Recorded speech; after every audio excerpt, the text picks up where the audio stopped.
कर्क लग्न की कुंडली हो और आपके सप्तम भाव में अगर बुध स्थित हो तो आपकी पत्नी हर चीज का हिसाब किताब लेने वाली होंगी। एक एक चीज का, यानी कि आपके मोबाइल का, यानी समझिए कि आप किसका नंबर सेव किए हैं, क्या किए हैं, वो हर चीज का एक हिसाब किताब लेने वाली होगी। दूसरे का ज्यादा बड़ाई करेगी, अपने दोस्त का, आपके दोस्त का, आपके मतलब रिश्तेदार का। आपको हमेशा डेमोरलाइज करने का भी एक नीति रहेगा। दूसरी बात क्या है कि यहां पर दूसरे का उदाहरण ज्यादा देगी। अगर आप स्त्री हैं तो आपका पति आपके हर चीज का निगरानी करना चालू कर देगा, यानी समझिए, हालांकि आपको हमेशा नीचे दिखाने की भी कोशिश करेगा। हालांकि यहां बुध थोड़ा बाचाल भी बनाता है। बुध के कारण जीवन साथी कुछ ज्यादा ही बोलते हैं, आपकी पत्नी कुछ ज्यादा बोलेगी, हर चीज का उसके पास जवाब रहेगा। दूसरी चीज क्या है कि यानी कि ऐसा समझिए कि आपका कलह पत्नी से दूसरे के ही कारण ज्यादा होगा। वो चाहे आपका रिश्तेदार हो, आपका दोस्त हो, आपका समझिए कि जान पहचान वाला हो, या पड़ोसी हो। पड़ोसी के कारण आपकी पत्नी को भी काफी तकलीफ रहेगा। बहुत बार वो पड़ोसी का हमेशा आपको तकलीफ सुनाएगी, जिसके चलते जो है आपका भी वैवाहिक जीवन डिस्टर्ब रहेगा।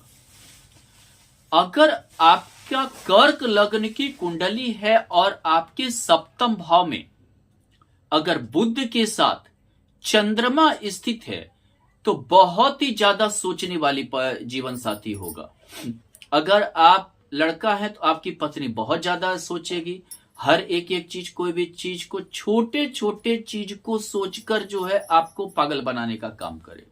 यानी कि हर चीज में कुछ ना कुछ एक ऐप निकालना, सोचना, डीप सोच की ओर चले जाना। और समझिए कि कोई भी रिश्तेदार हो, दोस्त हो, आपका भाई हो, आपका कुछ हो, उसके बारे में भी अनाप शनाप सोच लेना, अनाप शनाप टाइप का वक्तव्य देना, और जिसके कारण की डिस्टर्ब रहेंगे।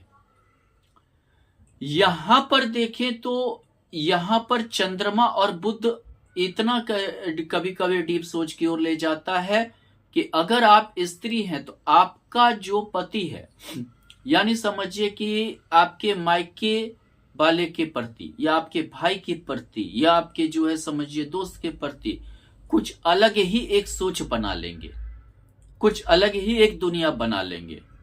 अगर कहीं छोटा सा भी आपके मायके में गलती हो गया तो उस चीज का उदाहरण जिंदगी भर देना चालू करेंगे। आपके कर्क लग्न की कुंडली हो और सप्तम भाव में सूर्य और बुध स्थित हो, यानी समझिए आपका जीवन साथी एक तो शासन करने की प्रवृत्ति रखेगा, यानी अगर आप लड़का है तो आपकी पत्नी हमेशा रोक टोक करेगी, छोटे छोटे चीजों लेकर रोक टोक जारी रहेगा। कहां गए थे, क्यों गए थे, क्या हुआ था, इन हर एक एक छोटे छोटे चीज का हिसाब किताब दीजिए। अगर आप लड़की हैं तो आपका पति का भी यही हाल होगा।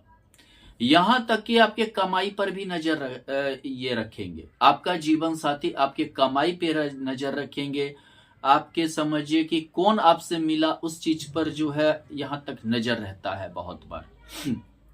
कभी कभी ये रोक टोक के कारण काफी ज्यादा झगड़े में परिवर्तन हो जाता है, कलह में परिवर्तन हो जाता है, और कभी कभी ये चीज एक दूसरे से कुछ दिनों तक अलग रहने लगते हैं। कुछ दिनों तक ये मार्केस होकर, यहां सूर्य मार्केस में आ गया, कुछ दिनों तक ये अलग रहने लगते हैं, कुछ दिनों तक इनका व्यवहार एक दूसरे का इनको समझ में नहीं आता है। इस टाइप के ये वक्तव्य देने लगते हैं, इस टाइप का ये जो है समझिए कि वक्तव्य देते हैं। अगर आपकी कर्क लग्न की कुंडली है और सप्तम भाव में अगर सूर्य के साथ शुक्र स्थित है तो ये समझिए आपको जीवन साथी से बुध के साथ अगर शुक्र स्थित है तो यानी कि जीवन साथी से लाभ होगा, आपका जीवन साथी बहुत तरक्की करेगा। अगर आप लड़की हैं तो आपका पति बहुत तरक्की करेगा। आय भी बहुत ज्यादा होगी। यानी बुध और शुक्र यहां लक्ष्मी नारायण योग बनाता है। आपका खर्च भी बहुत ज्यादा होगा, खर्च की भी पूर्ति होगी, आय भी बहुत ज्यादा होगा, संपत्ति भी होगी, घर द्वार गाड़ी घोड़ा इत्यादि हर चीज का योग बहुत अच्छा होगा।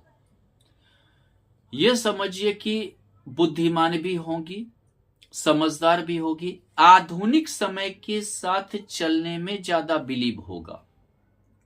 अगर आप लड़की हैं तो आपके लिए ये योग अच्छा है, इसलिए कि आपका जीवन साथी रूढ़िवादिता में नहीं बिलीव करेगा, रूढ़िवादी नहीं होगा, एक स्वतंत्र विचार से काम करने वाला होगा और आपके जो है समझिए कि जो आपका निजी जिंदगी है, निजी सुख है, उसका बहुत ज्यादा ख्याल भी रखेगा। अगर आपका कर्क लग्न की कुंडली है और सप्तम भाव में अगर मंगल और बुध स्थित है तो ये समझिए आपका वैवाहिक जीवन खराब गुजरना चालू होगा। खासकर और खराब तब होगा जब आप लव मैरिज कर लिए। अगर आप इस स्थिति में प्रेम विवाह कर लेते हैं, अगर कर्क लग्न की कुंडली के सप्तम भाव में मंगल और बुध स्थित है तो पंचमे से मंगल हो गया, सप्तम भाव में प्रेम विवाह का योग बनाता है। तो अगर आपने प्रेम विवाह कर लिया तो एक तो आपके प्रेम विवाह बहुत ही दूर दराज, यानी कि आपका समझिए कि कोई लिंक ना हो परिवार से, ऐसे लड़की से हो जाएगी जिसका खान पान, संस्कृति, सभ्यता सब कुछ अलग हो, यहां तक कि भाषा में भी अंतर हो, ऐसे लड़की से हो जाएगा। अगर आप लड़की हैं तो आपको ऐसे ही लड़के से प्रेम विवाह हो जाएगा। और उसके बाद यहां मंगल मांगलिक कुंडली भी बनाता है, जिसके कारण बहुत ज्यादा बहस होगा। जीवन साथी जो कटु विचार की होगी, बहुत ही कटु विचार, यानी कि बोलने में भी ऐसा तीखा वाणी होगा कि समझिए कि बर्दाश्त की क्षमता कम होने लगेगी, काफी लड़ाई झगड़ा होगा, एक दूसरे से आप लोग कम रहने की कोशिश नहीं करेंगे, एक दूसरे का सहन शक्ति कम हो जाएगा और आपके वैवाहिक जीवन में खटपट स्टार्ट हो जाएगा। यहां पर बाल बच्चे को भी लेकर एक परेशानी खड़ी होती है। बहुत बार बाल बच्चे को लेकर दिक्कत भी पैदा होता है। दसम मेष मंगल है, यानी कि आपके हर काम पे नजर रखना चालू करेगी। हर काम पे जो है समझिए पत्नी चाहेगी कि हमारा राय ले, और आपका अगर स्त्री है तो आपका पति हम हर चीज में राय देना चालू करेगा। कर्क लग्न की कुंडली हो और आपके सप्तम भाव में बुध और गुरु की स्थिति हो तो ये समझिए कि आपका विवाह आपके जीवन स्तर से नीचे स्तर पे होगा। बहुत बार मंद बुद्धि लड़की से हो सकता है, बहुत बार जो है हालांकि आपकी सेवा बहुत करेगी, लेकिन पत्नी आपकी रोगी होगी।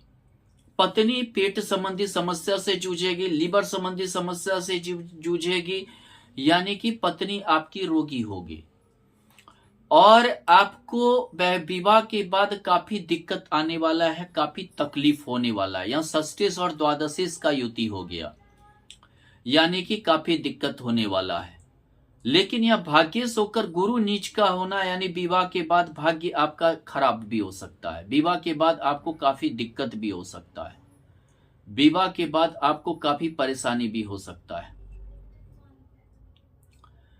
अगर आपका कर्क लग्न की कुंडली हो और सप्तम भाव में अगर बुध के साथ मान लीजिए कि शनि स्थित हो गया तो आपके वैवाहिक जीवन को नाश देगा, आपका विवाह नहीं हो पाएगा, आपका विवाह में काफी तकलीफ होगा, आपके विवाह में काफी दिक्कत आने वाली है। अगर आपका विवाह हो भी गया तो डिवोर्स के योग बनेंगे, आपका डिवोर्स निश्चित हो जाएगा। आप हमेशा जो है समझिए कि नीरस वैवाहिक जीवन आपका रहेगा, विवाह में कोई भी जो है कई अड़चने आएंगी। दूसरी बात कि अगर विवाह हो भी गया तो आप हमेशा परेशान रहेंगे अपने धर्म जीवन साथी के राज से, अपने जीवन साथी के कर्म से, आपके अपने जीवन साथी के समझिए कि स्थिति को देखकर। और ये समझिए कभी कभी मंद बुद्धि हो सकता है, दोनों बुध और शनि दोनों समझिए नापुंसक ग्रह है, काफी ज्यादा आप तकलीफ में रहेंगे।